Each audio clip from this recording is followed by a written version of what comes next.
I've learned with fear, don't run from it.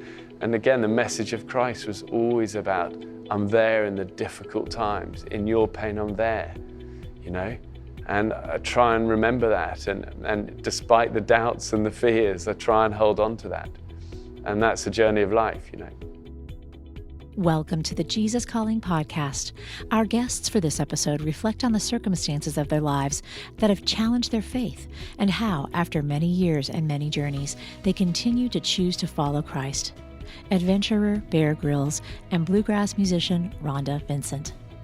First up, we've watched Bear Grylls as he's made his way up mountains, explored underwater, and forged through jungles on his TV show, Man vs. Wild. Bear loves spending time in the world God created, but today we learn a little behind the faith that gives him soul fuel, which happens to be the title of his latest book. Bear shares how Jesus' love and grace gives him strength for the road ahead and why he wants to help his 3 boys with their own spiritual journeys. I'm Bear Grylls, former soldier, Everest climber, host of Man vs. Wild and Running Wild, father, husband, and I guess, adventurer. I started off my life with a really simple faith that was bomb-proof. You know, I knew that there was this presence around me that was good. And I think life has tried to beat that out of me in a way. And I think the journey is trying to strip the religion side of it out, you know, the words and the kind of the rules and the customs and all of this, and actually say, we're on a journey of life. We're real and raw and broken and a mess most of the time. But the great message of grace is that through all of that, somehow, despite ourselves, despite our fallenness, we're actually still held, and we're still forgiven, and this universal presence and the message of Christ is that I love you, despite all of your, stuff. If I ever sense the presence of God, it's actually in relationships, in the touch of, one of my children's hand on my head when I'm nervous before going away and they want to just put a hand on the shoulder. Those are the points of connection. I almost kind of never really meant Soul Fuel to be published. It was sort of written really as if something I want to do for our 3 boys, for them to be able to have in their life sort of beside the bed that they can read quickly at the start of a day and it will help them. I said I'm going to write this over a year, 1 a day, and I'm going to collect 365 great short bits that can help your day. And so I literally started at the start of the year. And obviously a lot of those days we're up a mountain or in a jungle or on an airplane or battling through some desert, So wherever he was, I'd write it on the iPhone. And at the end of the year, it was like, actually, this is hopefully going to be good. Because I think the journey of faith can be quite a sort of a difficult one to navigate. And, look at the great heroes through the Bible. It's always it's a battle after battle after battle. And life is hard. And we all face storms and there is no guarantees, It's not like sort of faith suddenly makes everything okay, But all I know from experience, I think in the hard times I look back on where I've lost people close to me or we've had things go really wrong up mountains, is that somehow I look back and I feel there was a presence often there. And that's all I want Soul Fuel to be, is a daily thing for people to be able to say, listen, today's probably going to be hard for you if you're like any other human being, but this hopefully will help you through it and to know that he's beside you. I do think the outdoors is a healing place. I think because it's natural and it's it doesn't ask anything of you and it's unjudging. And that's why I think Running Wild has been so empowering for so many guests, is that it's space and time. And you sit around a fire and it goes deep. And I like that. So I think it's no surprise to hear that the outdoors and fresh air and exertion and effort and risk and fear and concrete and walking through those things is empowering for people. At the same time, I'm not going to sit here and say that I climb a mountain and I feel the presence of God, because the truth is, it's not always like that. And I'm not going to sit and say, when I stood on the top of Everest, it's all clear and it's all okay, because the moments you think would be the greatest triumphs have often been my places of real doubt and struggle. Faith at its heart is say, I'll pick you up when you're broken, and I love you and you're forgiven, and here is home, and here is strength, and here is peace. Let's do this journey of life together. My life has many doubts and many struggles, and I question my faith most days. but somehow through the fog of being a human being, I choose to trust in this message of grace and this message of love. You can find Bear's new book, Soul Fuel, at your favorite book retailer today. Stay tuned for our next interview with bluegrass artist Rhonda Vincent after this brief message. CMA Fest is proud to present a 3-hour country music special hosted by Thomas Rhett and Kelsey Ballerini with special guest host Bobby Bones. Sunday, August 4th at 8 p.m., 7 p.m. Central. 4 days of superstar performances with country favorites like Carrie Underwood, Tim McGraw, Rascal Flatts, Blake Shelton, and many more. You won't want to miss 4 days of these superstar performances jam-packed into a 3-hour television event. Check it out on Sunday, August 4th at 8, 7 Central on ABC. For more information, visit cmafest.com. From the time she was little, Rhonda Vincent had a few constants in her life: family, music, and faith. Today, the talented bluegrass singer, songwriter, and musician tells us about growing up in her very musical family, some of the blessings and miracles God's given her along the way, and how His love has shaped her through it all. I'm Rhonda Vincent. I have the blessing of singing and playing the music I love, bluegrass music, country, and gospel music, and traveling all over the world. I come from a very tiny town, Greentop, Missouri. Population, I think growing up was 350. I think we're up to 450 now. Greentop, you might say, where is Greentop, Missouri? It's at the very top of Missouri, in the heart of America. There isn't any interstate or mall within at least 100 miles of there. And we were Kirksville, where I live now. That was a city where they had a prototype for the super Walmart that was open 24 hours because they figured if it could make it in Kirksville, Missouri, it would work anywhere. Music is traced back 5 generations in the Vincent family. And I started singing when I was 3, made our first recording. The first documentation was when I was 5 years old. And even now, my daughter's carrying on the tradition. So this is 6 generations now. On my 6th birthday, my dad got a snare drum, a stand, and a set of brushes, and I became the drummer for the Sally Mountain Show, which was made up of my grandpa Bill, Uncle Pearl, Aunt Catherine, cousins Joe and Ricky, Mom and Dad. There was Boyd Halford and Phil Baker and Al White and Jack Heron. And our first album cover has all of those people on there, 1967, and I got to sing 2 songs on that. At my grandparents' house, which was just 1 house away. There was a music party there every night. And people say, oh, you're exaggerating. No, they love music so much that friends came over every night. It's a way of life. It's something we've always done. So it was just a constant life of music, whether it was after school, just Dad and I, or Grandpa and I, or a music party every night. A very, very concentrated life of music. The reason, I think, now that I look back, they had this love for the music. But when I was 2, my father had a car wreck, broke his neck, not expected to live. They let him actually lay in the hospital. They didn't even clean him up for a week. He laid in glass. And, just from the wreck, they basically laid him there because, this was, 1964. They took a piece out of his hip, fused his neck together. We saw an x-ray at one time, and it looked like they had bread wrappers. I mean, to the day he died, 2 places on his neck looked like they had just taken a bread wrapper tie that was holding his necks together, but they fused it together. He said, Lord, if you'll just give me one good leg, I'll drag the other one.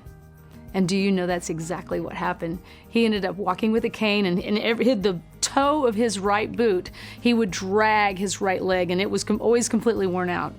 But his faith is what brought him through that, so he couldn't run after us. So he kept us within arm's length, and that's why I think he picked me up from school, playing, have dinner. Friends came over. He always knew where we were, and he couldn't run after us. So I think that's when music became an even more of a larger focus for him. We were always in church. We lived like a block away from the church. I got a perfect pen, from being in Sunday school the first 6 years of my life. And from then on, we only went to church in the night. But we always attended church on Sunday night, always sang a special. My great-grandmother, Ethel Suter, she always had her Bible. She was marked up, it was frayed, she read her Bible every day. So when you come in and you see that, was a wonderful influence. And, always, I guess, keeping you on the right path, but also teaching you and always seeing that. And I have seen so many blessings, miracles, that God has given us. For example, 2005, I had a life-threatening illness. We were on tour, and every hospital I would go to, when they don't know you, they think you're just trying to get pain pills or something. I was in a tremendous amount of pain. I finally, from Denver to Nashville to, Ohio, all through 5 different hospitals, I finally said, take me home. I had E. coli, which had destroyed 7 inches of my large intestine that had to be removed by surgery. When I came home, God brought me through all of that. I really sincerely thought I was going to die. The pain was so intense. On that last trip home, we were many hours away from home. And on that last trip, I had already resorted to the fact that I was probably going to die. The pain was unbearable. And I got out of the hospital. Not only did God bring me through that, but when I got out of the hospital in Kirksville, Missouri, Dolly Parton was standing in my living room. And she said, I had to come make sure you were okay myself. She's such a special lady, and that's just another one of the incredible blessings. We have been blessed with opportunity. I could not even dream. I would never think, number one, that I would get to meet Dolly Parton, let alone to come home from the hospital. And there she is. I was just moved to tears that she would take the time to travel 500 plus miles from Nashville to Kirksville, Missouri. She even went by the Green Top, Missouri sign and got a picture. We were driving up to see my dad because he didn't make it down there. And we go to Green Top and she goes, pull the car over. And she got out right by the Green Top sign, held her hand up and took a picture. And people, as they're driving by, they're calling around saying, I think I just saw Dolly in Green Top, Missouri. And people are going, no way, Dolly wouldn't be here. She wouldn't be in Green Top, Missouri, but she was there, and she made quite a stir. She made the paper too, by the way, with her picture and the Green Top sign. But a special lady, and just another way, I guess, that you just see so many miracles in our life and opportunities, and just always keeping that faith, I guess. And I think you have to seek Him. After someone gave Rhonda a copy of Jesus Calling, she found a new way to seek God in peace and stillness. To encourage others on their walk, she reads the April 20th entry of Jesus Calling. Do not be afraid, for I am with you. Hear me saying, peace, be still, to your restless heart. No matter what happens, I will never leave you or forsake you. Let this assurance soak into your mind and heart until you overflow with joy. Though the earth give way and the mountains fall into the heart of the sea, you need not fear. The media relentlessly proclaim bad news. For breakfast, lunch, and dinner, a steady diet of their fare will sicken you. Instead of focusing on fickle, ever-changing news broadcasts, tune in to the living Word, the one who is always the same. Let Scripture saturate your mind and heart, and you will walk steadily along the path of life. Even though you don't know what will happen tomorrow, you can be absolutely sure of your ultimate destination. I hold you by your right hand, and afterward, I will take you into glory. I am so thankful that I do have that faith, and I have God. I have the Bible to guide us and as a roadmap of life. Well, it's a new project. It was filmed and recorded live at the Ryman Auditorium, live at the Ryman with Bluegrass Legends. I've never done a project like this or to this degree. Just so many elements of this project. But it was with Bluegrass Legends, people that are dear friends that I grew up listening to, who are they are pioneers in bluegrass music. So to have them come and get to share an evening with them at the Ryman, that was special within itself. And so we decided to film and record it, and it's just everything that I had hoped it to be. Sonny Osborne had not performed with his brother in over 10 years. And so he was not an expected guest. So I talked to Bobby, his brother, Bobby Osborne, who sang Rocky Top. And so he was scheduled to be there. Jesse McReynolds of Jim and Jesse was scheduled to be there. Those are both Opry stars. Mac Wiseman, I get to sing with the Osborne brothers. They are the group that my family tried to emulate. They are the greatest influence on my music and on my family's music. So to call them friends it's still, I have to pinch myself. It's like, oh my goodness, Bobby will send me a note and say, how's my little all-American bluegrass girl? It's like, oh, melts my heart. So I love the connections that music brings. That's one of my favorite things about the music business is different genres. From Alan Jackson sang on several of his songs. The song Where I Come From, there's Cornbread and Chicken. Alan Jackson, Dolly Parton, Keith Urban sang The Water Is Wide on one of my projects.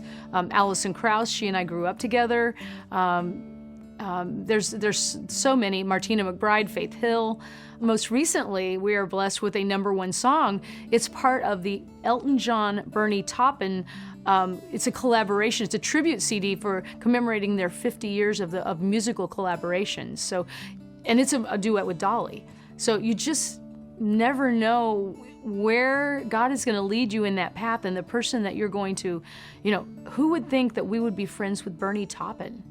And then I got a beautiful letter from Elton John, a gold embossed letter from him. Who knew he was a bluegrass fan? And he loves bluegrass music and has come to our shows. He usually, always, if he's close by, he'll be at our show and has become a dear friend. We meet everyone after every show, so it's like an experience. Like, you hear the show, we get to talk to you afterwards. Many are friends, they stay in touch. Now with social media, we stay in touch well beyond the show. And it amazes me the way people now, they'll say, oh, I heard this song, we have a song called His Promised Land, and that I wrote. It's an a cappella gospel song. And so many times they say, we were playing this as my father passed. We were playing this song. My soul is filled with perfect peace and love divine.